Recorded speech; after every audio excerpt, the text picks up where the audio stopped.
সেখানে পৌঁছানো হয়নি, তুমি চলে যাও অমুক শহরে, সেখানে একটু কালেমার প্রচার করো, কোরআন প্রচার করো, দ্বীন প্রচার করার কাজে তুমি নেমে পড়ো। রাসূল পাক সাল্লাল্লাহু আলাইহি ওয়াসাল্লামের নির্দেশ পাওয়া মাত্রই রাসূলের সাহাবী খুবাইব ইবনে আদি রাদিয়াল্লাহু আনহু রাসূলের নির্দেশিত জায়গায় এই শহরে পৌঁছে গেলেন। পৌঁছে তিনি যেই কালেমার দাওয়াত দেওয়া শুরু করলেন, এক শ্রেণীর ইহুদি মুশরিক আর খ্রিস্টানরা রাসূলের সাহাবী খুবাইব রাদিয়াল্লাহু আনহুকে ঘিরে ধরল। মুসলমানরা হলেন রাসূলের সাহাবী খুবাইব রাদিয়াল্লাহু আনহু যেই না কালিমা প্রচার করলেন, একত্ববাদের প্রচার শুরু করে দিলেন। তোমরা বলো লা ইলাহা ইল্লাল্লাহ, না না না দ্বিতীয় কোনো উপাস্য নাই, এক আল্লাহ ছাড়া, এক আল্লাহ ছাড়া আর কোনো উপাস্য নাই। মুহাম্মাদুর রাসূলুল্লাহ, আর মুহাম্মদ সাল্লাল্লাহু আলাইহি ওয়াসাল্লাম হলেন আল্লাহর প্রেরিত বান্দা, প্রেরিত পয়গম্বর। কালিমার প্রচার যখন শুরু করে দিলেন, এলাকার ইহুদি খ্রিস্টান আর মুশরিক একভাবে রাসূল পাক সাল্লাল্লাহু আলাইহি ওয়াসাল্লামের সাহাবী হযরত খুবাইব রাদিয়াল্লাহু আনহুকে ঘিরে ধরল। কে তোমাকে পাঠিয়েছে? খুবাইব বললেন, আমাকে দিনের নবী রাসূলুল্লাহ পাঠিয়েছেন। এই ইহুদি খ্রিস্টান আর মুশরিকগণ বললেন, মুহাম্মদ নামের যে পাগল তার আবির্ভাব মক্কাতে হয়েছে, নিশ্চয়ই মুহাম্মদ তোমাকে পাঠিয়েছে। খুবাইব বললেন, না না না, মুহাম্মদ তো পাগল না, মুহাম্মদ হলেন একজন ন্যায়নিষ্ঠ সত্য নবী, আল্লাহর প্রেরিত পয়গম্বর। আল্লাহর নবীর সাহাবী খুবাইব রাদিয়াল্লাহু আনহুকে তারা গ্রেফতার করলো। তো গ্রেফতার করলো তাই নয়, বরং ওদের মধ্যকার একজন ইহুদিকে খুবাইব রাদিয়াল্লাহু আনহুকে চড়া দামে কিনে নিল, চড়া দামে কিনে নিল। এই নিয়েতে এই মানুষে কিনল কালেমা প্রচার করার সব জীবনের মতো মিটিয়ে দেব, কালেমা প্রচার করার সার একেবারে মিটিয়ে দেব, মুহাম্মদকে নবী হওয়ার সার মিটিয়ে দেব। না না না না না, খুবাইব কালেমা প্রচার করতে পারবে না, শুধু প্রচার করতে পারবে না তাই নয়, তোমাকে আর মক্কাতে ফিরে যাওয়া হবে না, মুহাম্মাদের কাছে আর ফিরতে দেব না, বরং তোমাকে শুনে চড়িয়ে তোমার মৃত্যুদণ্ড দেওয়া হবে। খুবাইব গ্রেফতার, দোষ কি? ইসলাম প্রচার, কালিমা প্রচারে গেছেন। তো খুবাইব রাদিয়াল্লাহু আনহু তিনি ইহুদিদের হাতে গ্রেফতার হয়েছেন। আর যে সময়টিতে তিনি গ্রেফতার হয়েছেন, সেই সময়টিতে চলছিল আশহুরুল হুরুম। আশহুরুল হুরুম, আশহুরুল হুরুম বোঝেন? সম্মানিত মাস, সম্মানিত মাস। 12টি মাসের মধ্যে 4টি মাস আছে, যে 4টি মাসকে কোরআনের ভাষায় বলা হয়েছে আশহুরুল হুরুম। আরে আর বেদিন মুশরিক কৌতলি ইহুদি নাসারা খ্রিস্টানরা তারা কোরআন মানত না, ইসলাম মানত না, কিন্তু ওই 4টি মাসকে বড় সম্মান করত। ওই 4টি মাসকে ওরা খুব সম্মান করত। না না না না, আশহুরুল হুরুম যখন চলত, ওই আশহুরুল হুরুম চলাকালীন কোন প্রকারের যুদ্ধ বিগ্রহ, মারামারি, কাটাকাটি, এমনকি বিবাহ বন্ধনে আবদ্ধ হওয়া পর্যন্ত তারা সম্পূর্ণ হারাম মনে করত। কোন প্রকারের মারামারি তারা করত না, যুদ্ধ ভিত্তির বিগ্রহে কোনদিন তারা লিপ্ত হতো না, কারণ রক্ত ঝরানোকে তারা পছন্দ করত না। খুবাইব ইবনে আদি রাদিয়াল্লাহু আনহু যে সময়টিতে ইহুদিদের হাতে বন্দী হয়েছেন, ঠিক সেই সময়ে চলছিল আশহুরুল হুরুম।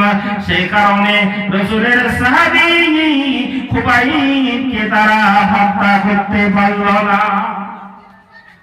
যে তোকে তো সুরে চড়িয়ে মৃত্যুদণ্ড দেবই দেব, তবে আশহুরুল হুরুম চলছে, তো আমরা এই কটা মাসে এই কটা মাস আমরা খুব পালন করি, কারণ রক্ত ঝরানো পছন্দ করি না, কাউকে মারি না, কাউকে মার্ডার করি না, এমনকি পশু শিকারও আমরা করি না, পশু শিকারও করি না। তো 4টি মাস যখন অতিবাহিত হয়ে যাবে তখন তোরা রক্ষা নেই, আর বিস্তার থাকবে না। তোকে ওই যে শুল চেনেন, সুরে চড়ানো, আমরা ওই খ্রিস্টান যারা, তাদের ওই একটা ছবি প্রকৃতি আমরা দেখতে পাই যে যিশুকে তারা ত্রিশূলে এরকম ভাবে পেরেক দিয়ে লটকে, পেরেক দিয়ে সেটে যিশুকে মেরেছিল, যদিও ওটা কাল্পনিক বানানো, ওটাকে বলা হয় ত্রিশূল, শুল। তো আশুহুরুল হুরুম যখন অতিবাহিত হবে, অতিক্রান্ত হবে, সবাই মনে রেখো তোমার মৃত্যুদণ্ড তখনই হবে। মুসলমান গভীর ভাবে মনোযোগ দিয়েছিল। খুবাইব রাদিয়াল্লাহু আনহু ইহুদিদের বাড়িতে গ্রেফতার হয়েছেন। একটি অন্ধকার ঘরে একটি ময়লা নোংরা আবর্জনা স্তূপ পূর্ণ ঘরে খুবাইব রাদিয়াল্লাহু আনহুকে বন্দী করে রাখা হলো।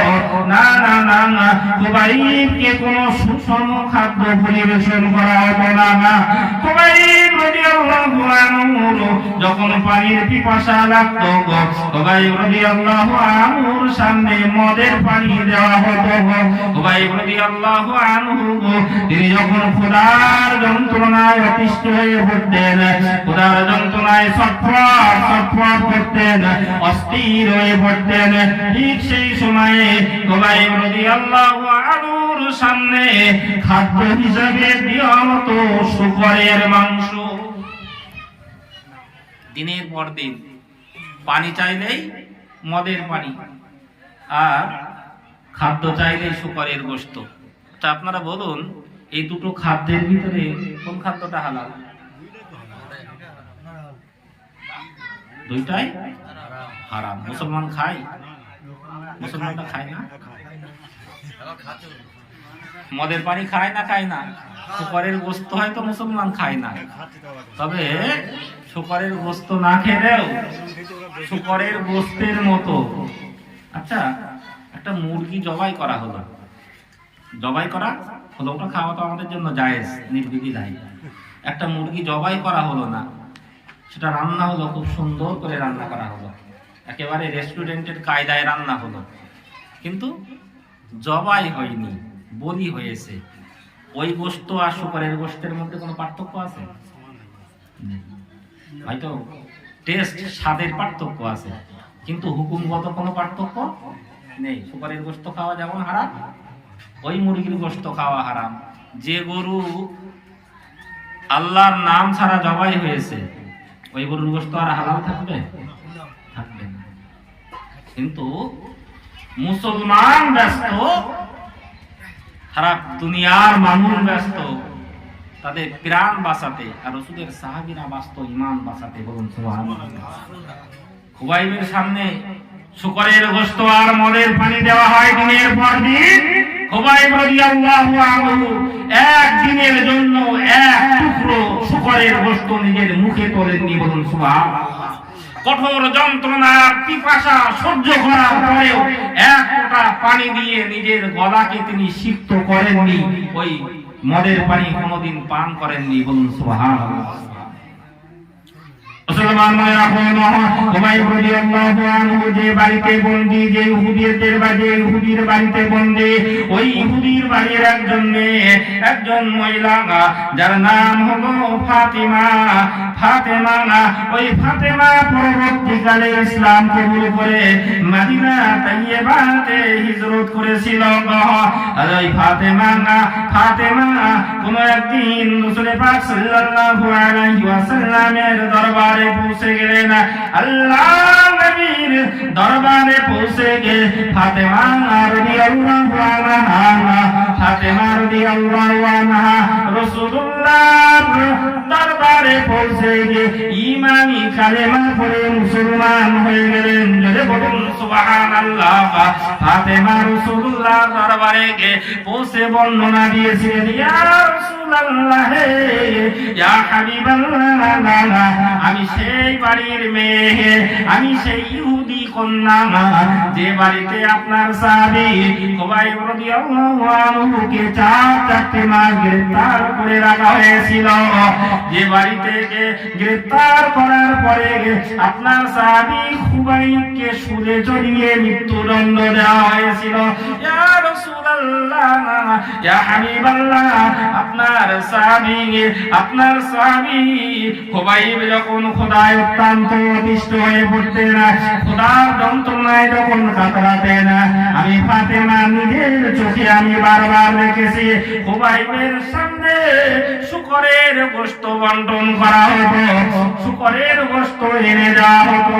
খুবাইব যখন পানির অত্যন্ত পিপাসায় কাতর হয়ে পড়তেন, আমি ফাতেমা, আমি ওই বাড়ির মেয়ে, আমি নিজের চোখে দেখেছি খুবাইবের সামনে বারবার মদের বোতল এনে রাখা হতো। ইয়া রাসূলুল্লাহ, খোদার কসম করে বলি, আমি ফাতেমা কোনদিনের তরেও আমি খুবাইবকে ওই মদের পানি এবং শুকরের গোশত খেতে দেখিনি। আমি লুকিয়ে লুকিয়ে দেখতাম খুবাইব তাহলে জীবন ধারণটা করে কিভাবে বেঁচে থাকে। আমি দেখতাম যে খুবাইবের সামনে এই শুকরের গোশত যখন এনে দেওয়া হয় আর পানীয় হিসাবে মদের পানি দেওয়া হয়, কোনদিন খুবাইবকে তো এক টুকরো খেতে দেখিনি। খুবাইব বাসে কিভাবে, আমি লুকিয়ে লুকিয়ে দেখতাম। ইয়া রাসূলুল্লাহ, ইয়া হাবিবাল্লাহ, আমি খুবাইবের সামনে দেখতাম পেটের ভর্তি খাদ্য, পেটের ভর্তি ফলমূল, তরতাজা, অতি সুন্দর অতি হাই কোয়ালিটির আঙুর আমি খুবাইবকে খেতে দেখতাম। ইয়া রাসূলুল্লাহ, ইয়া হাবিবাল্লাহ, ঠিক সেই সময় আঙুরের সিজন চলতো না। মদিনার কোনো এমনি করে আরবের কোনো বাগানে তখন আঙুর উৎপন্ন হচ্ছিল না। ইয়া রাসূলুল্লাহ, আমি সেই সময়ে খুবাইবকে তরতাজা আঙুর খেতে দেখেছি। জোরে বলুন সুবহানাল্লাহ। ইয়া রাসূলুল্লাহ, ইয়া হাবিবাল্লাহ, এমন তরতাজা আপেল আমি খুবাইবকে খেতে দেখেছি।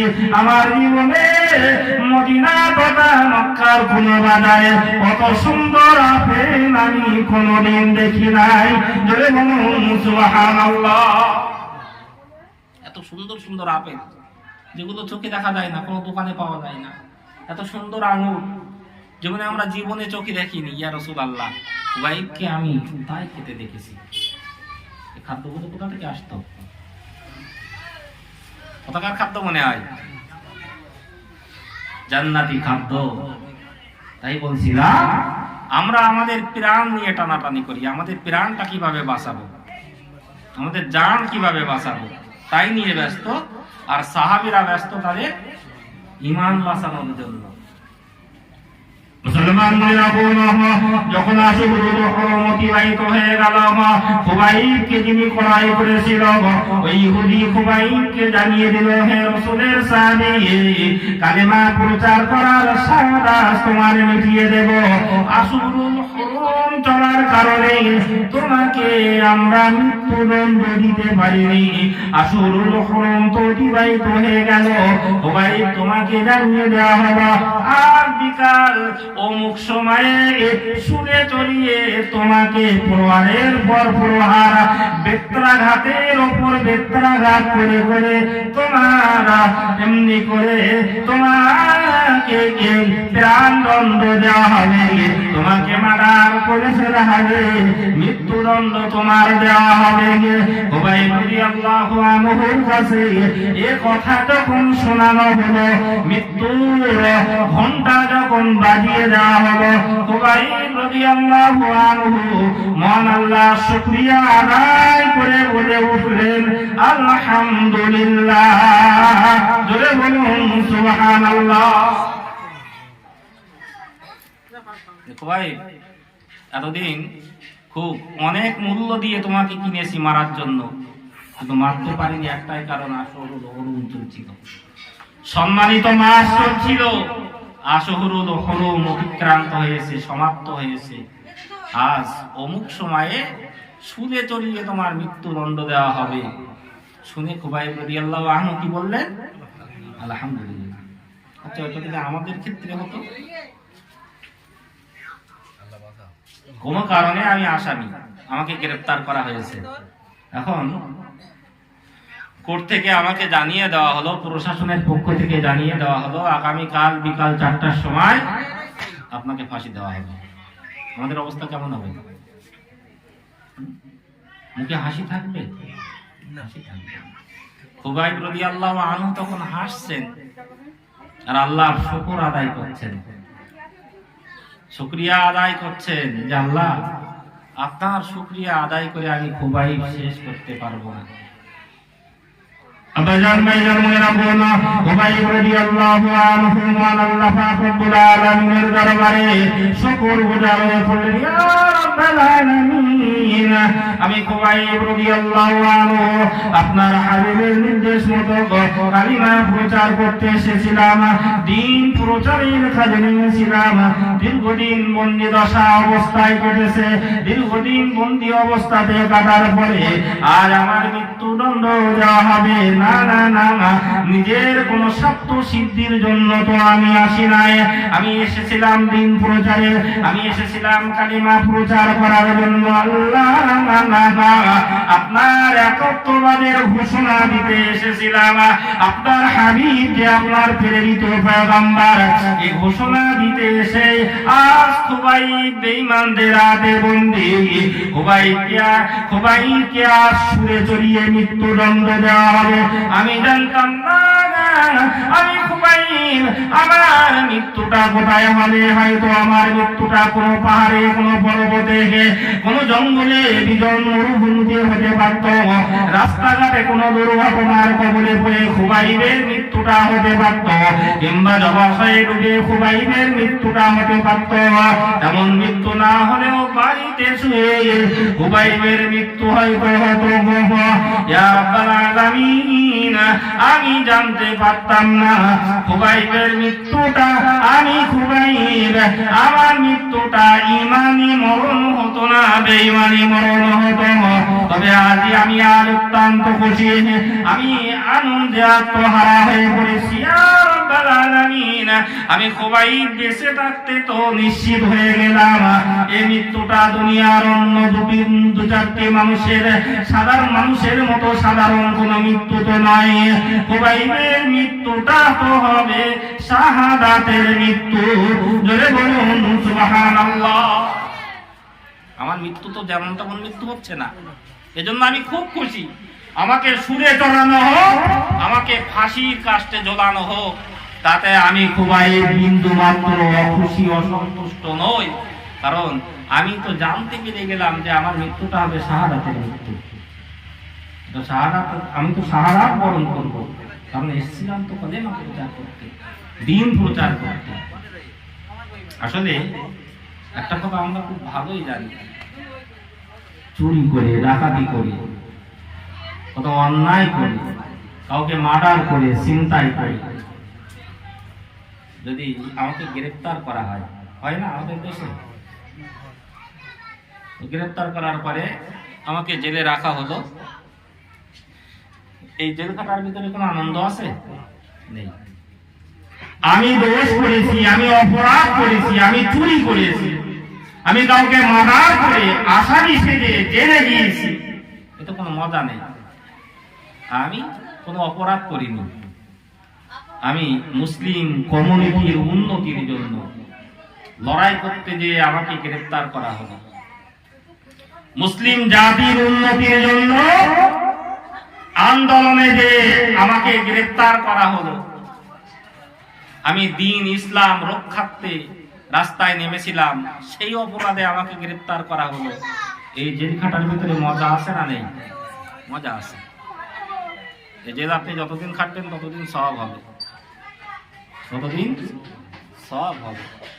আজ প্যালেস্টাইনের উপর যে অত্যাচার, নির্মম ভাবে মা শিশুদেরকে মারা হচ্ছে, অত্যাচারের স্টিম রোলার চলছে, আমি ইমানদার হিসাবে আমার কর্তব্য তার প্রতিবাদ করা। প্রতিবাদের বিভিন্ন ভাষাও আমাদের কাছে আছে। তো আমি রাস্তায় নেমেছি প্রতিবাদ জানাতে, আমাকে পুলিশ অ্যারেস্ট করলো, গ্রেফতার করলো। এই গ্রেফতার হওয়ার ভিতরে স্বাদ রয়েছে না, অনেক মজা রয়েছে, কারণ আমার ইমানি দায়িত্ব পালন করতে যেয়ে আমি গ্রেফতার হয়েছি। আবাজান ভাইজান মনে রাখুন, খুবাইব ইবনে আদি রাদিয়াল্লাহু আনহু মহান আল্লাহ পাক রব্বুল আলামিনের দরবারে শুকরিয়া কালিমাতুশ শুকর আদায় করছেন, বারবার সিজদায় পড়ে যাচ্ছেন, সিজদায় লুটিয়ে পড়ছেন। রব্বুল আলামিন, ইয়া রব্বুল আলামিন, আমি খুবাইব রাদিয়াল্লাহু আনহু আজ আমাকে সুরে চড়িয়ে মৃত্যুদণ্ড দেওয়া হবে না, তাতে আমি বিন্দু মাত্র খুশি নয়। আমার মৃত্যুটা তো হবে শাহাদাতের মৃত্যু, এজন্যই আমি খুবাইব অত্যন্ত খুশি হয়েছি। খুবাইব রাদিয়াল্লাহু আনহু তিনি চিন্তা করতে লাগলেন, রাসূল পাক সাল্লাল্লাহু আলাইহি ওয়াসাল্লাম তিনি দ্বীন প্রচারের জন্য আমাকে এই জায়গাতে পাঠিয়েছিলেন। আল্লাহর নবীর নির্দেশ মতো আমি কালিমা প্রচারে এসেছিলাম। না না না, আমার রাসূলের সোনার চেহারা মুবারক